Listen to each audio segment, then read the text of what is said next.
Et sur la formation d'accompagnateur touristique et réceptif, là, on est sur un public plus mature.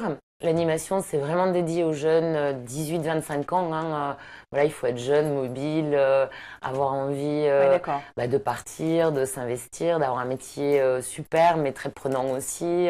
Voilà, avoir envie de s'exposer aussi, parce qu'on monte sur scène, on donne beaucoup de soi dans Ouais, ouais. Faut pas l'animation. être timide. Voilà.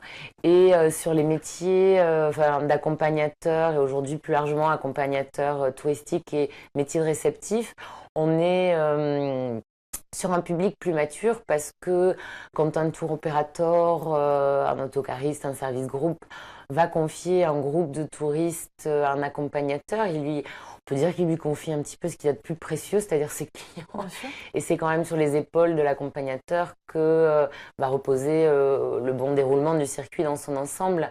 Donc on est sur un public un petit peu plus mature, voilà, donc plutôt adulte.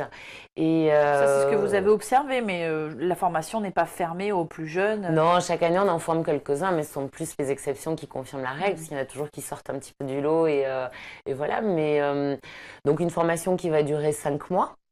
Voilà, donc qui est courte, puisque voilà, c'est très concret. Et là, de la même manière, on est vraiment, dès le démarrage de la formation, sur du concret, sur du terrain. Donc, ils partent en visite dans Toulouse dès la première semaine. Je dirais que la première visite de Toulouse, elle est animée par une de nos intervenantes qui est guide conférencier national. Mais dès la deuxième semaine, c'est à eux de créer leur circuit et de conduire les visites avec des groupes. Voilà, on les met vraiment sur le terrain. Ouais. C'est très, très, très concret.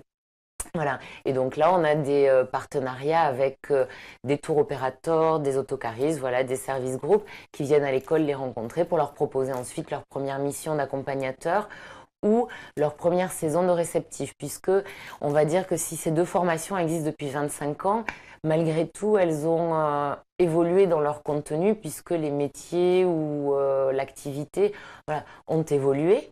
Donc, sur le métier, par exemple, d'accompagnateur, aujourd'hui, on est plus largement sur, en termes de placement, un tiers qui vont travailler donc comme accompagnateurs touristiques, un tiers qui vont travailler comme réceptifs à l'étranger et un tiers qui vont travailler comme guide sur des sites privés. D'accord. Voilà. Donc ça c'est vraiment ce qu'on observe, ce qui correspond voilà aux besoins aussi en termes d'emploi. Notre formation d'animateur, elle est certifiée, donc inscrite au RNCP depuis presque 10 ans. Ah oui. Et notre formation d'accompagnateur vient d'être déposée donc pour être inscrite aussi au RNCP.